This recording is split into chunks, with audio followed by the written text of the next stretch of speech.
Eu me chamo Rosana. Eu me chamo não, né? As pessoas me chamam de Rosana. Meu nome é Rosana Crispim, nome que eu uso na maior das vezes, na literatura pelo menos.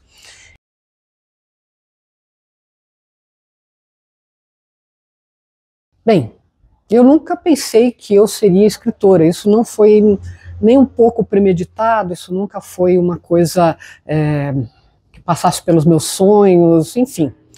Eu sou natural de Carandaí, Minas Gerais, que a grande, infinita maioria desse pessoal do país tem que pegar um mapa enorme de Minas para ver um pontinho lá, próximo a Juiz de Fora e Belo Horizonte.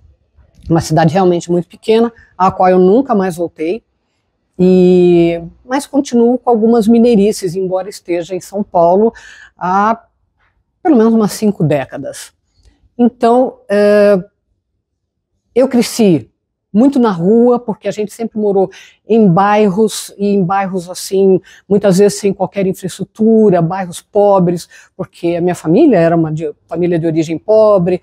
Então, meu pai mudava bastante, minha mãe adorava mudar de cidade, a gente era meio cigano. Lá em casa, cada um nasceu num lugar, né? Nós somos em 4 irmãos, e cada um muito diferente um do outro, profissões, opções de vida, tudo muito diferentes. E aí, nós moramos muito tempo em Minas, depois mudamos para São Paulo, moramos em Santo Amaro, depois Osasco, depois São Bernardo, e depois eu mudei para Campinas, voltei, e São Bernardo foi o lugar que nós paramos mais tempo, né? Foi onde meu pai teve um pouco mais de estabilidade em termos de emprego, porque antes ele era montador de pedreira e depois ele foi trabalhar como mecânico, que sempre foi a profissão dele. Então nós ficamos em São Bernardo e morei 18 anos lá. Mesmo em São Bernardo, tive uma infância assim muito solta, né? Minha mãe sempre soltou bem a gente, tudo. Então, livros, essas coisas nunca foram uma coisa. Eu gostava assim do cheiro dos livros, o cheiro do livro quando começava o ano era uma coisa que sempre me agradou e até hoje é uma coisa que é uma memória olfativa muito forte. Mas nunca fui assim. E nunca fui uma aluna brilhante, fui uma aluna mediana. Já saindo da adolescência, eu descobri o gosto pela leitura, então eu frequentava muito a Biblioteca Monteiro Lobato, tinha lá a biblioteca circulante, enfim, e lia muito, né? Também sempre indisciplinado, né? Sempre uma leitura indisciplinada. Alguns livros faziam parte do currículo, mas a grande maioria que eu lia já extrapolava isso, né? Então, assim, sempre fui muito indisciplinada nessa questão da leitura. E aí, né, eu acho que assim, eu tive uma infância muito rica, e essa infância muito rica, depois, eu acho que vai ter uma importância no final não, mas agora mais próximo. E aí, eu lembro que na adolescência, eu passei pelo que todo adolescente passa, aquelas dúvidas cruéis e atrozes, a gente fica meio perdido, fica sem saber, não tem interlocutores, não tem confidentes e tal. Eu acho que eu não passei por nenhum processo diferente. Mas eu acho que o que foi diferente é que eu me isolava um pouco. E essa forma de me isolar, agora eu não sabia se eu me isolava para ler ou se eu lia para me isolar. Isso é uma coisa que eu ainda não sei, mas que funcionou. Então eu ia para o carro do meu pai, fechava todos os vidros, né, e ficava lendo lá, tempão, né? Lia muito em casa, lia no carro e tal, então isso eu acho que foi uma base fundamental para que eu chegasse onde eu estou hoje. Mas começar a escrever mesmo, eu acho que eu comecei a escrever já estando final do colégio, né, que é hoje o fundamental, e principalmente na faculdade. E era muito interessante porque eu sempre escrevia assim, de maneira desordenada, de maneira, diria, muito intuitiva, e no meio da aula, né? A aula estava meio chata, eu já derivava. Aí, da aula estava não sei o que lá, eu já viajava. Aí tinha alguma coisa que despertava alguma coisa, eu já estava eu também viajando, e escrevia muito, né? Quer dizer, muita coisa eu joguei fora depois, mas escrevia bastante, e sempre escrevendo em versos, né? também não sei por que eu fui para a poesia, assim, de uma maneira tão forte, mas eu sempre fui para a poesia e não fui, já não entrei na questão das rimas, então foi um negócio assim que eu acho que as leituras sempre me levaram para um lugar mais livre, não só em termos de pensamento, mas em termos até da própria escrita.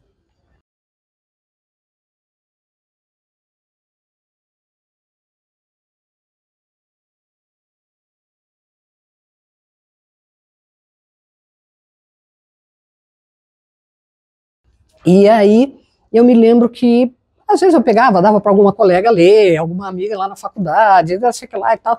E eu me lembro que tive uma amiga chamada, acho que era Rosalina, eu sei que o nome dela era Lina, ela era do PT, era trotskista, da linha trotskista do partido e tal. Uma pessoa, assim, muito interessante, uma pessoa muito legal.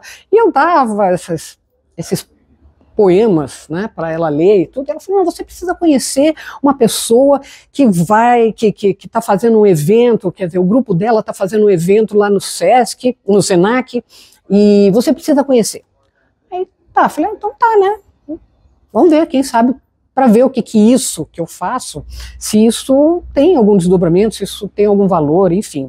E aí, eu acabei, né, eu até, essa pessoa a qual ela disse que eu tinha que conhecer é a Dalila Teles Veras, né, e na época eu até tinha combinado com ela, talvez eu fosse entrar na primeira semana Livre Espaço, que foi feita no Senac, acabei não podendo ir, e aí depois eu fui durante a semana, né, e acabei fazendo contato com ela, com o pessoal que estava lá, que posteriormente, logo após esse evento, acabou formando o Grupo Livre Espaço, né, e depois de algum tempo eu acabei sendo convidada para participar desse grupo. E esse grupo tinha uma proposta de atuação, né, de atividade cultural muito maior do que a própria poesia. Era composto basicamente de poetas, mas a atividade cultural, a atividade a intenção e o trabalho de levar a poesia às escolas, às bibliotecas, levar ao leitor, né, era muito grande. E o grupo, para mim, né, foi essencial, foi fundamental para a minha formação. Por quê? Porque vieram pessoas de idades diferentes, de propostas diferentes, de cultura, né, de meios diferentes e tal. Isso foi muito importante, e principalmente porque a gente discutia muito a literatura, a gente discutia muito a cultura dentro dessas reuniões que a gente fazia semanalmente. Embora a gente não tivesse estabelecido isso, o grupo nunca foi um grupo estabelecido formalmente. As pessoas iam porque iam e gostavam de se encontrar e discutir a literatura, discutir o que estavam fazendo e o que os outros estavam fazendo, que chegava até a gente. Então eu acho que isso é que veio me trazendo até os dias de hoje. Em termos de falar, quando é que você... mas você já era escritor? Não. Até hoje eu tenho minhas dúvidas, né? Esse é um sentimento genuíno. Eu às vezes olho e falo assim, tá, mas e daí? Né? Então, mas eu continuo escrevendo, porque ainda é uma atividade fundamental. Mas eu chamo de indisciplinada, né? Eu sou uma poeta bissexta. Eu acho mais do que uma poeta bissexta, eu sou uma publicadora bissexta, né? Então eu brinco sempre que cada 15 anos é uma época boa para publicar um livro. Escrevo, né? Eu não coloco juízo de valor, a não ser na hora de publicar e tudo mais, mas escrevo, e essa escrita, ela vem nos momentos assim mais malucos. Eu posso dizer, por exemplo, eu me lembro que eu tinha um namorado, e ele na época ele não ficou muito feliz com o que eu fiz, não. A gente estava namorando no carro, né, um dia frio, chuvoso e tal, então o carro estava todo embaçado, estava ótimo, né, para a gente dar uns amassos e tal. Mas ele desenhou um quadradinho no vidro, né, e aí eu resolvi fazer um poema, né. Aí surgiu um poema que se chama Conhecimento. Teu dedo desenha um quadrado perfeito no embaçado do vidro, uma janela, e o mundo se agita aqui dentro. e dentro de nós, fresta por onde se descortina o que nos era secreto. Ou seja, acho que ele não gostou muito de eu, na hora do... eu paro para escrever um poema, e eu realmente parei para escrever, porque senão eu perdia. Se eu não anotar exatamente como me veio como é que se diz, o verso, ou que seria talvez um poema, e eu digo talvez porque às vezes ele não sai, se eu não anotar exatamente, aí eu tenho certeza que ele não vai sair mesmo.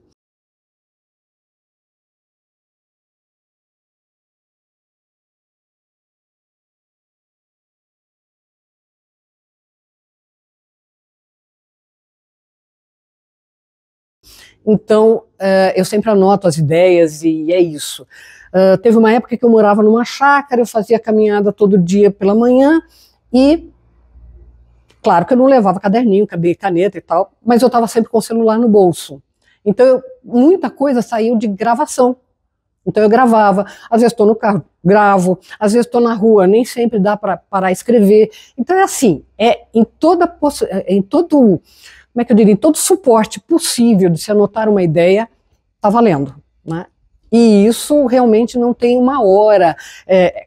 Eu já escrevi muito em palestras, em eventos que nós fazíamos do Grupo Livre Espaço, então às vezes estava lá no meio da história, eu conseguia assim meio que botar uma carapaça, escrevia alguma coisa que depois podia virar um poema.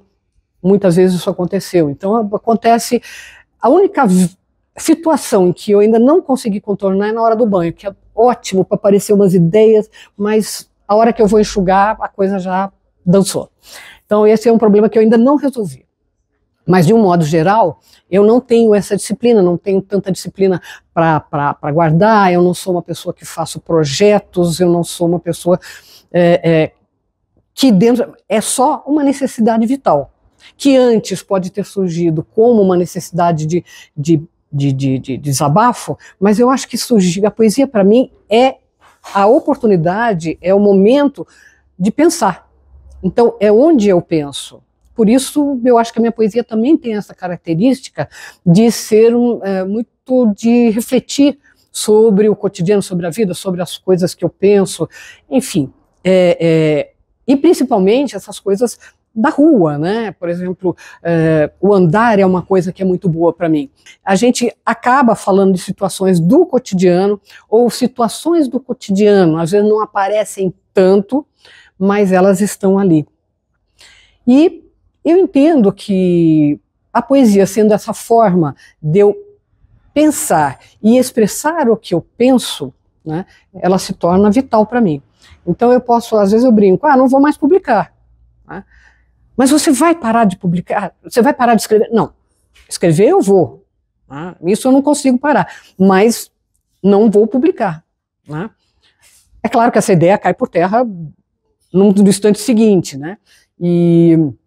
Enfim, eu acho que é muito importante isso, essa observação do cotidiano.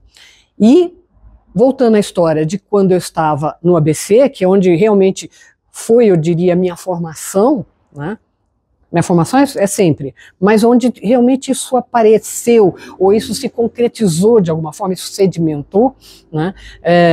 Aqui no ABC eu tive a oportunidade de conhecer, como eu disse, o Grupo Livre Espaço, que foi fundamental na questão da interlocução, para saber onde eu estava me situando, seja como escritora, seja como pessoa, seja como leitora, né? Era muito importante. E quando eu mudei para Campinas, eu não consegui me entrosar lá, porque eu acho que as pessoas, apesar de ter duas universidades, eles têm uma outra mentalidade, né, para formar grupos e coisas assim. Cheguei a participar de alguns, mas decididamente eu não consegui acertar lá. Talvez até porque eu tinha um grupo muito forte de interlocução e de atuação cultural e literária aqui no ABC. Esse grupo, né, antecedeu a criação do Espaço Alfarrábio, do Centro Cultural Alfarrábio, que eu frequento mesmo tendo morado 30 anos em Campinas. Eu não perdi esses laços de convívio com a literatura, de convívio com a cultura, estando em Campinas. Né? Eu vinha com muita frequência para cá, exclusivamente para isso. Não é porque eu vinha, porque tinha parentes, que depois eu deixei até de ter parentes aqui, mas é porque realmente era o que onde eu conseguia conversar e onde as coisas conversavam comigo.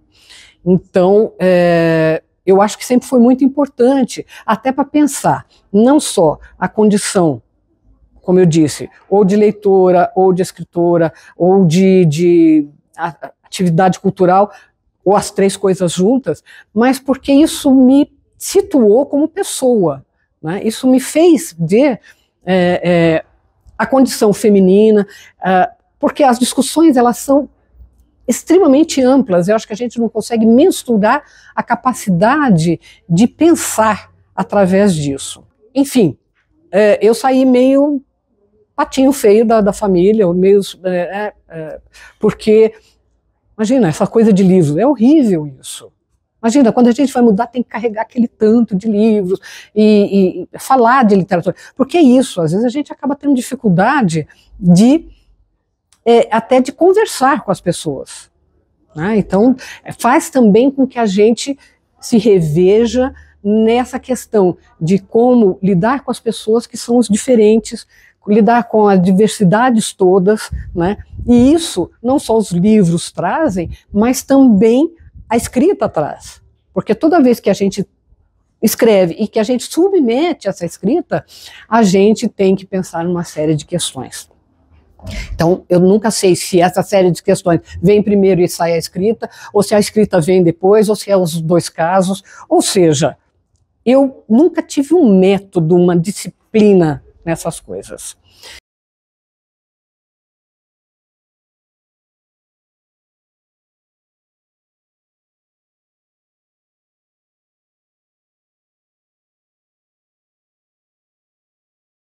Na verdade, tem meia dúzia de pessoas que vivem da escrita. Outras pessoas trabalham em outras coisas muito próximas, mas a escrita ainda não dá, não dá, como é que o pessoal dá chapéu, né? E o fato é isso, eu nunca fiz, primeiro que eu nunca fiz para ganhar dinheiro, e nunca ganhei dinheiro, como é óbvio. Quando muito, por exemplo, no caso das coletâneas do Livre Espaço que a gente fez e tal, quando muito a gente empatava. Ou seja, não perdia dinheiro. Mas os meus livros individuais, não, eu sempre banquei essa edição. O último livro, a gente pode falar assim, não fui eu que banquei. De uma certa forma porque a gente acaba comprando os livros do editor para que a gente possa divulgar, para que a gente possa fazer. Então, de um modo geral, é o que eles chamavam antigamente de independente, que não é tão independente assim, e que hoje é autoedição. Eu gosto mais desse título de autoedição. E não dá dinheiro. A poesia é a prima pobre da prima pobre, ou seja, se a cultura é a prima pobre das verbas, a poesia é a prima pobre da cultura. E muita gente acha que a poesia, embora a gente veja que muita gente publica poesia, editoras menores publicam poesia, não as grandes, que as grandes acham que isso não dá dinheiro, que não vende, não é nem que não dá dinheiro, mas que não vende, mas a gente vê cada dia mais editando poesia, e o pessoal lê poesia, mas é difícil você sair daquele patamar de autoedição para aquele patamar de alguém que te edite. E então, não, eu trabalhava como produtora gráfica, eu me formei em jornalismo e nunca exerci, né? Eu usei meu MTB para algumas coisas que eram interessantes, mas nunca exerci a profissão de jornalista. Trabalhei como produção gráfica de edição de livros, de outros materiais gráficos, né? Atualmente eu sou uma revisora e preparadora de texto diletante. Eu digo diletante porque eu não gosto muito de ter as obrigações, né? Mas não, a literatura nunca me deu dinheiro. A literatura só me deu prazer, é diferente, né? Só me deu um enriquecimento próprio, né? É até meio egoísta, mas ele sempre me enriqueceu, mas não financeiramente, não concretamente. E prazer, isso sem dúvida. É o seguinte, o meu primeiro livro foi esse Semelhanças, né? Do ponto de vista gráfico, eu não teria publicado Sem Orelha, nem nada, odeio livro sem orelha, mas eu acho que foi importante. Ele é de 1986, né? E foi um livro fino e tudo, mas eu acho que foi onde eu achei que podia até me arriscar em outros livros. Depois de muitos anos, 2003, veio o Entretempo, né? E esse Entretempo traz aí também uma boa parte da minha escrita, né? Como eu disse, sempre é quase que uma coletânea, porque eu faço uma recolha desses poemas que eu acho que são mais significativos. E por último, em 2013, será que foi 13? Nem sei mais. 2017. Aí veio esse caderno de intermitências, que eu acho que tem muito a ver com o que eu disse durante essa fala, que é a questão das intermitências, né? Eu não tenho um método para escrever, eu não tenho... eu adoraria ser disciplinada, organizada, para escrever. Eu vejo história de alguns escritores que dizem, não, eu escrevo X horas por dia, eu escrevo... Não, eu sou capaz de levantar da cama, né, para escrever, se não tiver o papel ao lado, eu sou capaz de levantar e escrever a ideia, ou pelo menos o começo do poema, para fazer isso. Né? Não tem uma hora que seja mais feliz, eu acho que é a hora que eu estiver mais desligada do cotidiano. Então, qualquer hora é hora.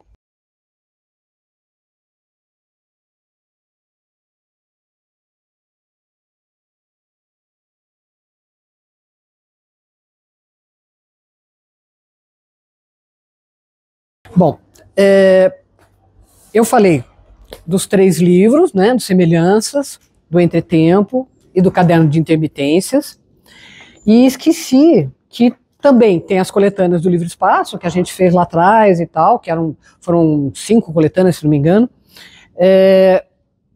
e a gente fez também, tem um outro que se chama Poéticas, né, aqui com o pessoal do Alfarrábio, que era uma caixinha onde cada um fez uma plaquetezinha e tal, e ficou um trabalho muito bonito. E a gente, desde sempre, né, tem achado interessante essa proposta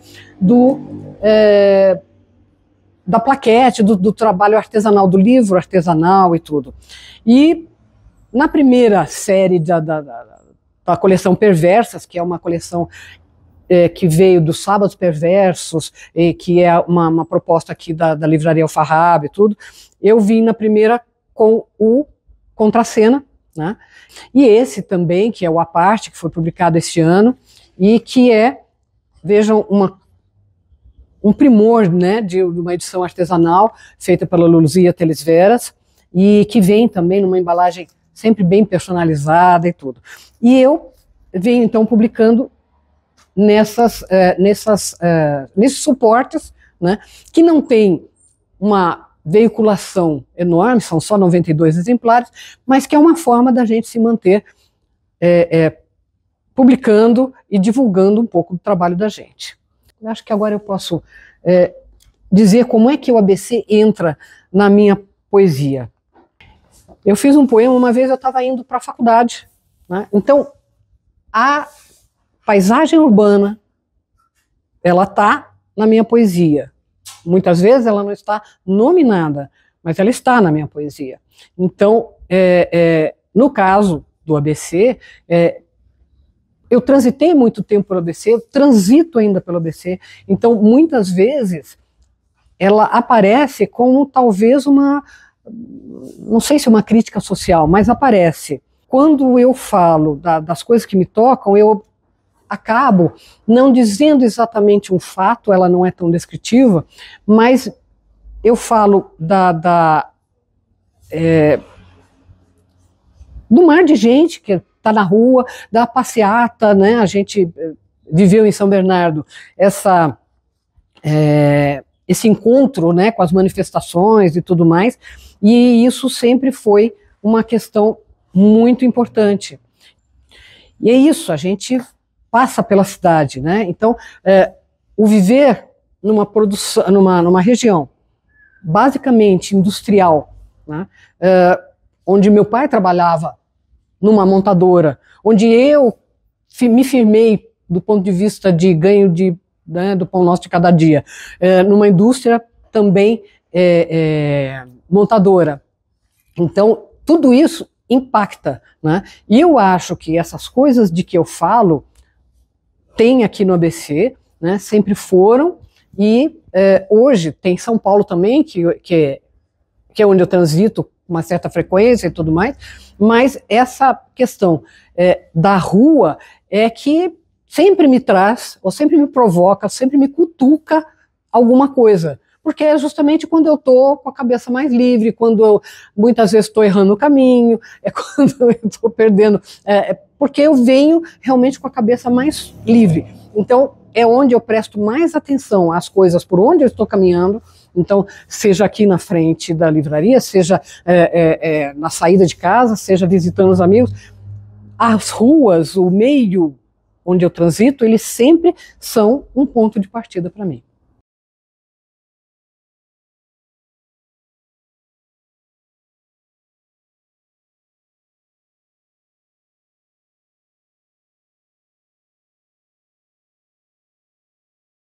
Eu tive a sorte de estar junto com pessoas potentes que tinham uma visão e um projeto muito interessante, e essa questão do grupo, que eu já citei antes, fortalece. Eu não duvido que tenha havido, tá, alguma crítica ao fato de eu ser escritora, de eu ser do ABC, eu não duvido que tenha havido. Eu não me lembro, eu não percebi. Da mesma forma como que dentro da empresa, onde trabalhava sempre com uma grande maioria de homens, né, eu nunca percebi essa discriminação, mas não duvido que tenha tido. Né? Mas eu acho que eu também não olhei para essas coisas. Eu talvez não estivesse sensibilizada para isso, porque eu venho de uma geração que não estava com isso tão presente. Então, provavelmente eu tenha sido discriminada assim. Né? Então, provavelmente isso tenha ocorrido e eu não tenha atentado para isso. Primeiro, volto a dizer, por estar fortalecida por um grupo que tinha um trabalho muito consistente, né? Que tem toda uma história, e eu acho que eu não estava sensibilizada para perceber isso. Né? Então, não acho que não tenha tido. Eu só acho que eu não percebi. E eu acho que essa é a grande diferença, e que eu acho que é muito importante hoje as mulheres perceberem o seu lugar, como é que isso está e qual a força contra que vem. Porque até então eu estava dentro de um status quo. Era aquilo lá. Ninguém falava em feminismo. Né? Feminismo era rasgar sutiã, pronto, acabou. Né? E que era uma coisa execrável. Né? Agora, minha mãe criou a gente muito para ser dono do próprio nariz. Né? Então, eu acho que isso foi uma coisa que fez com que, de alguma forma, eu me impusesse. Acho até que o meu jeito de falar, às vezes, acaba impondo. Né? Então, eu acho que dentro do trabalho, isso pode ter contado, e ouso dizer que uma vez um chefe meu disse exatamente alguma coisa nesse sentido, né? Que eu não lembro o termo que ele usou, mas tipo assim, eu era, não vou dizer meio sargento, mas que eu era assim muito firme nas questões. Então, uma vez ele queria me tirar da produção gráfica para eu tratar com fornecedores, porque eu era extremamente firme. Então, assim, claro, teve o fato de eu ter uma estrutura grande, mas eu pude me impor. Então, como produtora gráfica, a grande maioria dos produtores gráficos, até um tempo atrás, era de homens. Era formado pelo Senai. Eu aprendi na prática dentro da empresa. Eu era redatora na época da empresa.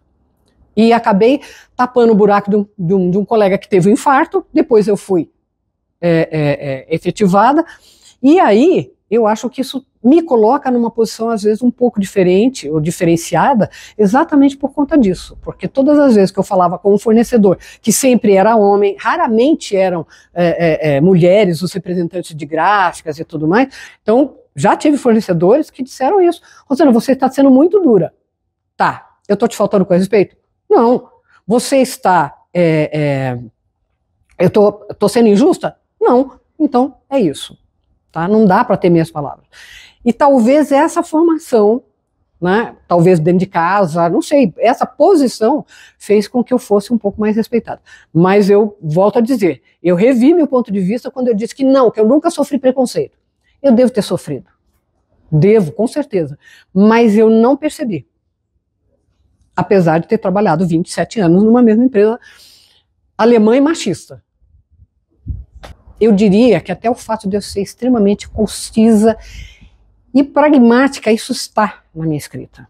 E eu acho que essa firmeza está. Eu escrevo, mesmo quando eu ponho em dúvida, eu ponho uma convicção.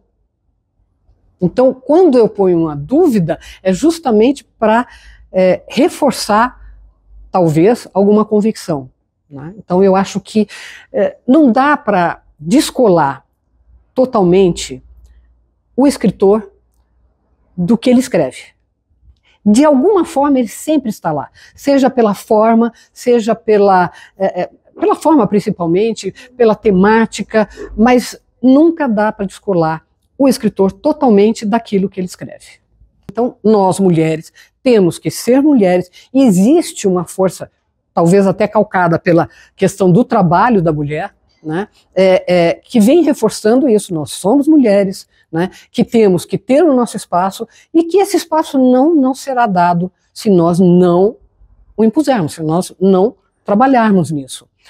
Tudo que já se conquistou hoje, seja em nível nacional, mundial ou local, é fruto de muito trabalho, né? Tem muitas mulheres escrevendo e que não têm, que não sentem, não se sentem autorizadas ou não se sentem estimuladas a escrever, né? E é fundamental, porque nenhum homem vai escrever a escrita das mulheres. Não vai. E as mulheres têm que fazer isso, elas têm que se colocar e têm que se impor. Como é que vai fazer isso? Junto, né? Não tem aquela história do palitinho único, um montão de palitinho, aquela história toda. É isso, é junto, porque é a força. É isso, a gente tem que estar junto. E as mulheres têm que ter a sororidade, têm que ter a noção de que cada vez mais o mundo precisa da escrita delas. E se o nosso quintal, porque a gente não está escrevendo para a Arábia Saudita, a gente não está escrevendo para o Canadá, a gente está escrevendo primeiro aqui. É da nossa aldeia, é a nossa aldeia, né? E a nossa aldeia pode se tornar o mundo, mas é a nossa aldeia, a gente começa aqui, e é aqui que a gente tem que procurar essa escrita, firmar essa escrita, enriquecer essa escrita e ler essa escrita.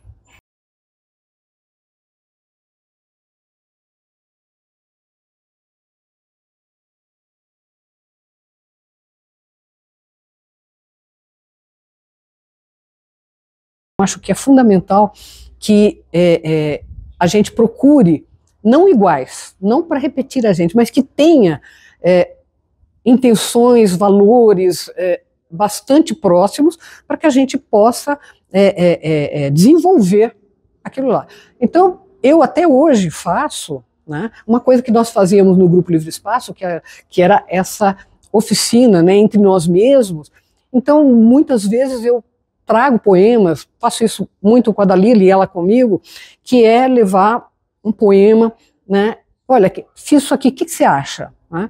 E às vezes a gente dá palpite no poema do outro, da outra, e dá palpite, às vezes nem tem tanto o que dizer, mas isso é fundamental para que a gente possa até pensar nas melhores formas, né? Porque não existe fórmula, né? Não existe uma receita de bolo. Eu diria assim que as pessoas que pretendem, né, escrever, antes de tudo, vou falar uma coisa que é uma novidade muito grande, mentira, que não é novidade nenhuma para quem quer escrever, é ler livros, é ler tudo, é ler o mundo. Se a gente não ler, não tem como, a gente vai escrever a coisa sob um viés só. Né? Então eu acho que é importante isso, ler muito também. Então é importante que leia ainda mais. Então leia poesia, leia receita de bolo, leia bula de remédio, leia livros médicos, leia tudo, porque tudo isso Ainda que a gente pense que não aprende nada disso, né, que a gente não guarda na cabeça, eu não guardei nenhuma literária, eu não guardo versos de Pessoa, de Cecília Meirelles, talvez 2 ou 3, meus também não guardo, mas isso tudo está aqui dentro.